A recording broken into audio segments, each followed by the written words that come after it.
মধ্যযুগীয় কায়দায় পিলারের সাথে দড়ি দিয়ে বেঁধে শারীরিক নির্যাতনের শিকার হয়েছে এক গৃহবধূ। চুল কেটে মুখে চুনকালি মেখে দেওয়ার মতো বর্বর ঘটনা ঘটেছে যশোরের ঝিকরগাছায়। ধরে নিয়ে যেয়ে বাইন্ধে মারধর যে যেমনি পারি সে সেমনি মারধর করিয়েছে। মারধর করার পরে আমার চুল কেটে দিয়েছে। 2 ফেব্রুয়ারি ঝিকরগাছা উপজেলার গদখালী ইউনিয়নের বেনেআলী কলাবাগান পাড়ায় এ ঘটনা ঘটে। মধ্যবয়সী নারী ফজিলা বেগম নিজের সাথে হওয়া অন্যায়ের প্রতিকার চেয়ে থানায় একটি মামলা দায়ের করেন।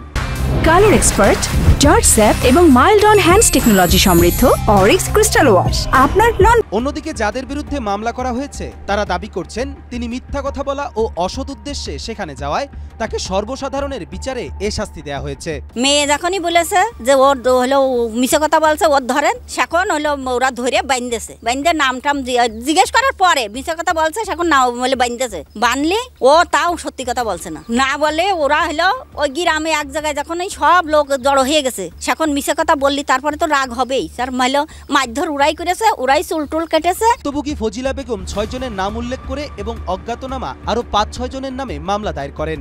পুলিশের তড়িৎ পদক্ষেপে ঘটনার রাতেই 4 জন আসামি গ্রেপ্তার হয়। এদিকে ফজিলা বেগমকে মামলা তুলে নিতে ভয়ভীতি দেখায় আসামিদের স্বজনরা। ভুক্তভোগীদের নিরাপত্তা জোরদার করা এবং আসামিদের গ্রেফতারে অভিযান অব্যাহত আছে। ঝিকরগাছাতে একজন ভদ্রমহিলার চুল কেটে দেওয়ার এবং শ্লীলতাহানির একটি ঘটনা ঘটেছে এবং পরবর্তীতে এই চুল কেটে দেওয়ার ভিডিওটি ধারণকৃত ভিডিও সোশ্যাল মিডিয়াতে ছড়িয়ে পড়ে।